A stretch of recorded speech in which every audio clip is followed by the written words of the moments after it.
तरीका, इतना जादुई तरीका है जिससे आपके शरीर की 80% समस्याएं अपने आप खत्म हो जाएगी। यदि आप ये कहें कि मेरे को तो कोई शरीर में समस्या है ही नहीं, तो भी ये वीडियो आपके लिए उतना ही इंपॉर्टेंट है, क्योंकि ये जो विधि है, ये जो मेथड हम इस वीडियो में जो डिस्कस करने वाले हैं, ये आपकी लाइफ को बदल देगा। और मेरी बात को आप सिर्फ सुने नहीं, आप इसको एक बार प्रैक्टिकल करके देखिएगा, आप खुद कहेंगे कि आपकी लाइफ में पूरा चेंज आ गया है। ये एक मेथड आपके लिए बहुत बहुत इंपॉर्टेंट है। चाहे आपको स्किन प्रॉब्लम हो, चाहे आपको इम्यूनोलॉजिकल प्रॉब्लम हो, चाहे आपको डाइजेस्टिव प्रॉब्लम हो या न्यूरोलॉजिकल प्रॉब्लम हो, उन सभी समस्याओं का इलाज यहाँ पे आपको मिलेगा, क्योंकि हम पहुंचने वाले हैं सभी समस्याओं की जड़ तक।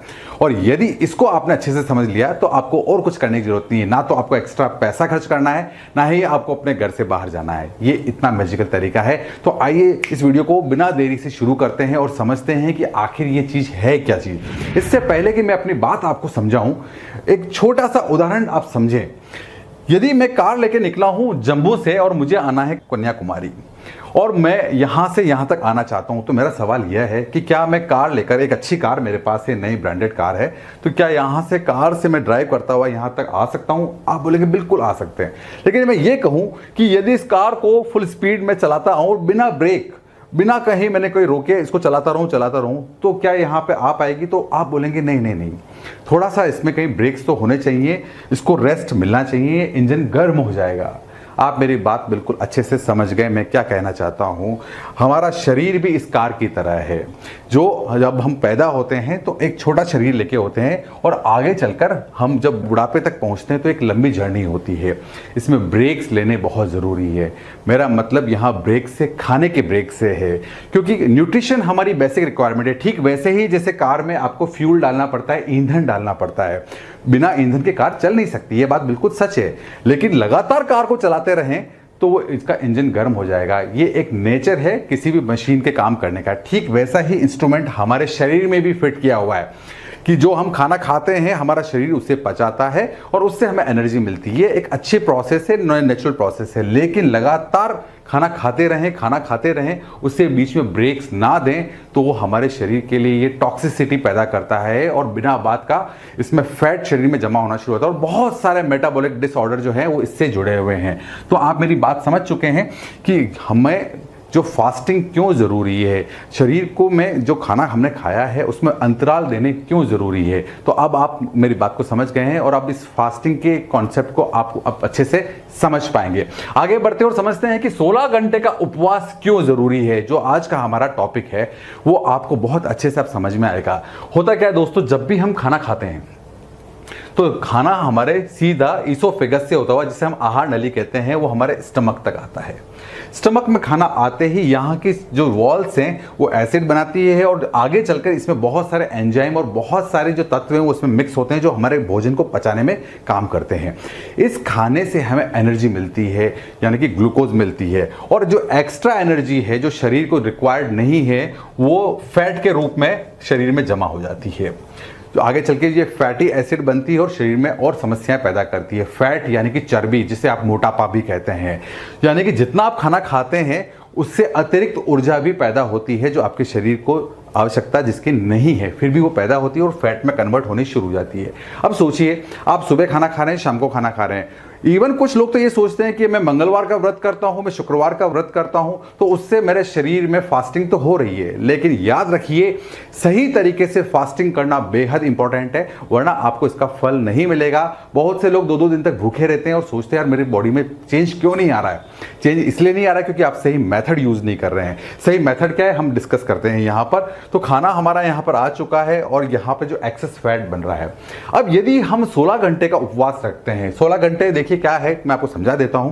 मान लीजिए आपने यहां पर 8 बजे खाना खाया है शाम को, तो आपको अगले दिन सुबह 12 बजे आपको यहाँ खाना खाया है, यानी कि जो बीच का समय है, आप घबराइए मत, इसके बीच में आप 8 घंटे सोते भी रहे हैं, 7 से 8 घंटे आपने सोने में निकाल दिए हैं, तो ये इतनी बड़ी समस्या भी नहीं है। और आप ये ना सोचें मैं इससे भूखा कैसे रहूंगा, बिल्कुल इजीली मैनेज कर सकते हैं, मैं आपको आगे एक्सप्लेन करने वाला हूं। तो आपने कोई भी 8 घंटे का जो विंडो पीरियड है इसमें आप कुछ भी खा सकते हैं।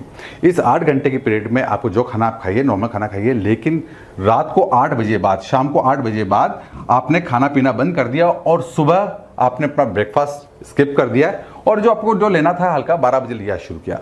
ये जो गैप आपने दिया है अपने स्टमक को, ये इसके लिए वरदान है। इसको एक नई ऊर्जा मिल जाएगी, इसको नई स्फूर्ति मिलेगी। और इस बीच जब 16 घंटे का गैप आ गया तो शरीर को एनर्जी की रिक्वायरमेंट तो है। अब ये एनर्जी कहाँ से आएगी? ये जो एक्स्ट्रा फैट या डिपॉजिट हुआ था शरीर में, जिससे मोटापा बढ़ रहा था, जिससे आपका कोलेस्ट्रॉल बढ़ रहा था, जिससे आपको हाई बीपी की समस्या थी, ये सारी समस्याएं हैं। अब ये फैट यहाँ पे बर्न होना शुरू हो जाएगा।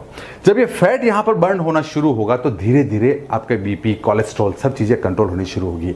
आपके स्टमक को एक रिलैक्सेशन मिलेगा। सबसे बड़ी बात ये वरदान है उन लोगों के लिए जिनको डायबिटीज है और जो इंसुलिन रेजिस्टेंस की जो समस्या है वो भी यहाँ पर नहीं होगी। टाइप 2 डायबिटीज में ये चीज़ बहुत गजब की होने वाली है।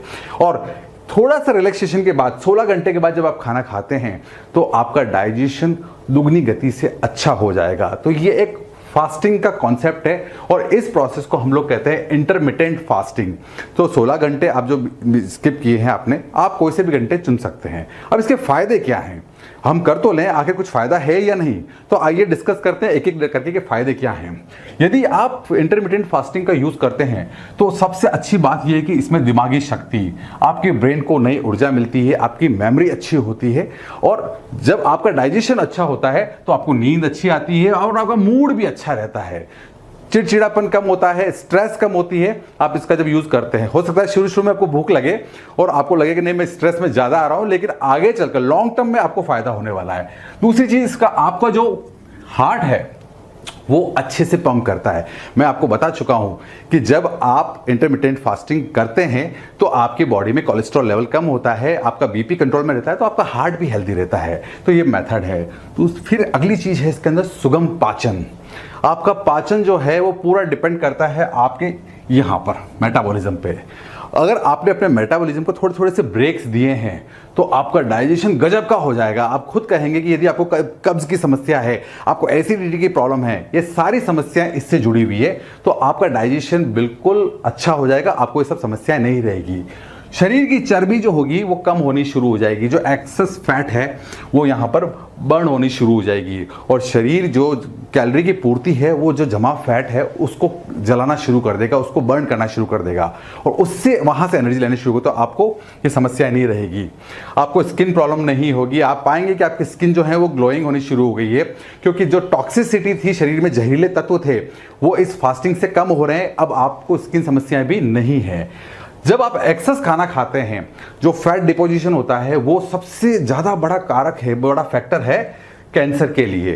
तो यदि आपको कैंसर को कंट्रोल करना है तो आप एक्सेस फूड को अपने शरीर में जाने से रोकिए। एक्स्ट्रा एनर्जी आपको नहीं चाहिए, कैंसर सेल को बढ़ाती हैं। रोग प्रतिरोधक क्षमता आपकी अच्छी हो जाती है। यदि आप कंट्रोल डाइट लेते हैं, इंटरमिटेंट फास्टिंग को लेते हैं, तो आप पाएंगे कि अब आप ज़्यादा बीमार नहीं हो रहे हैं, आपकी रोग प्रतिरोधक क्षमता अच्छी है। और यदि आप अपने वेट को कंट्रोल करना चाहते हैं, सबसे बड़ी जो चीज़ है हमारे शरीर में जरूरी है कि आपका वेट जो है आपकी हाइट के अकॉर्डिंग कंट्रोल होना चाहिए। तो अगर आप किस सारे मेजर से परेशान हो चुके हैं तो आप इसको यूज़ करिए, आपको मैजिकल रिजल्ट मिलेंगे। तो ये सारी चीज़ें जो जुड़ी हुई है वो इससे जुड़ी हुई है। अब बात ये करते हैं कि ये क्यों ज़रूरी है खाली पेट रहना। थोड़ी सी चीज़ को ध्यान से समझे। जब हम खाना खाते हैं, खाना खाते ही हमारे शरीर के अंदर जो ग्लूकोज बनती है वो ग्लाइकोजन में कन्वर्ट होती है और इंसुलिन बढ़ाती है। देखिए, जब इंसुलिन शरीर में ज़्यादा बनता है तो ब्लड ग्लूकोज लेवल कम होता है। तो जब भी आप कुछ चीज़ खाते हैं, यदि आप हर 2 घंटे 3 घंटे में कुछ खा रहे हैं, आपका पेट भरा हुआ है, तो आपका इंसुलिन लेवल इस तरीके से ग्राफ बनता है, up down up down up down, यानी कि हर वक्त आपका शरीर जो है एक रेगुलेशन में उलझा हुआ है। अब आपकी दूसरी एक्टिविटीज जो है, इंपॉर्टेंट एक्टिविटीज है, वहां पर इसको उतना समय नहीं मिल पाता। तो यदि आप चाहते हैं कि ये अप डाउन का जो ग्राफ है दिन भर में यदि आप इसके कुछ फेजेस कम कर देते हैं, यानी कि इंटरमीडिएट फास्टिंग में जब जाते हैं तो बॉडी जो है अपने आप इसको रेगुलराइज करती है, आपका ब्लड शुगर लेवल मेंटेन रहता है और इस अप डाउन के प्रोसेस से थोड़ी निजात मिलती है शरीर को और एक जैसे रीस्टार्ट होता है, रिफ्रेश होता है। आप किसी फोन के अगर आप सारे वायरसेस को हटा दीजिए एक बार और फिर से रीस्टार्ट करिए तो जो फ्रेशनेस जो आती है उस फोन में, उस तरीके से हमारा शरीर जो होता है उस एक्ट करना शुरू करता है। चलिए दोस्तों, बात करते हैं कि इंटरमिटेंट फास्टिंग करने का सही तरीका क्या है। जब सही तरीके की बात करते हैं तो हम यहां पर यूज करते हैं 16/8 मेथड। 16/8 मेथड क्या है मैं आपको एक्सप्लेन करने वाला हूं। सबसे पहले कि हमें खाना कब खाना चाहिए। शाम के खाने की हम बात करें तो बहुत सारी सेलिब्रिटीज ने भी कहा है, अक्षय कुमार ने भी कहा है कि खाना जो है सबसे बढ़िया जो खाने का समय है वो 6-7 बजे के आसपास। आप सूर्यास्त के बाद खाना बंद कर दीजिए। सबसे आइडियल जो टाइम है वो 6 बजे 7 बजे के आसपास है। फिर भी आप किसी कारण से लेट हो जाए तो मैं मान लेता हूं कि आपने 8 बजे खाना खाया। यहां पर 8 बजे बाद आपको जो भी खाना आपने खा लिया उसके बाद आप प्लीज कुछ ना खाएं और उसके बाद आप अपने स्टमक को खाली छोड़ दीजिए अगले दिन 12 बजे तक। ये 8 से 8 ये हुए 12 घंटे, फिर सुबह के 9, 10, 11, 12, ये अगले दिन 12 बजे फिर आप कुछ खा सकते हैं। इसके दरमियान, इसके बीच में आप पानी पी सकते हैं, ब्लैक कॉफी पी सकते हैं या कुछ ऐसे लिक्विड ले सकते हैं जिसमें कैलोरीज नहीं है। याद रखिए इसके बीच में आपको कुछ भी नहीं खाना है। और 8 बजे का जो कैलकुलेशन है मैंने बता रखा कि क्यों जल्दी खाना चाहिए। इसकी एक बहुत इंपॉर्टेंट वजह, सबसे बड़ी बात तो इस वक्त आपकी मेटाबॉलिक रेट सबसे अच्छी होती है। जो भी आप खाना खाएंगे आपका खाना पच जाएगा। लेकिन यदि खाना आपने 10-11 बजे खाया है, लेट नाइट पार्टी की, आपने खूब सारा खाना लेट खाया, तो आपकी मेटाबॉलिक रेट्स बहुत कम होती है और खाना पचता नहीं है। दूसरी इंपॉर्टेंट बात, ये जो अगर आपने खाना 6-7 बजे 8 बजे खाना खाया है वो करीब करीब 1 बजे तक ये खाना यहाँ पर पूरा डाइजेस्ट हो चुका होता है। अब आपका स्टमक क्लीन है, आपकी इंटेस्टाइन बिल्कुल खाली हो चुकी है और इस वक्त अब शरीर को जो भी एनर्जी की रिक्वायरमेंट होगी वो फैट को बर्न करेगी। जितनी भी जो टॉक्सिक चीजें हैं वो अब बर्न होनी शुरू होगी जो हम चाहते हैं और अगले दिन 12 बजे तक ये चीज चलती रहेगी। बहुत से लोग अपने इंटरमिटेंट फास्टिंग को इस तरीके से भी मेंटेन करते हैं, जैसे कि रात को 9 बजे अगर आपने खाना खाया है तो आप अगले दिन यहाँ पे 1 बजे आप खाना खाएंगे। रात का 9 बजे खाया है तो आप अगले दिन में 9 बजे। और यदि आप इस शेड्यूल को भी मेंटेन कर सकते हैं, बहुत से लोग इसको भी फॉलो करते हैं, यदि आपने सुबह 7 बजे कुछ मील ले लिया है, खाना खा लिया है, तो आप दिन में 3 बजे कुछ खा लीजिए। इस बीच में आप कुछ भी खा सकते हैं, कोई दिक्कत नहीं है। मैं रेकमेंड करूंगा कि आप न्यूट्रिशियस खाना खाइए ताकि आपको और बेनिफिट हो, लेकिन 3 बजे बाद फिर कुछ ना खाइए। कुल मिलाकर आपको 16 और 8 का जो रेशो है वो आपको मेंटेन रखना है।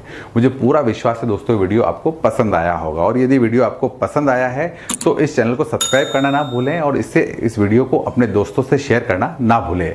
Thank you so much. Thanks for watching this video. Thank you.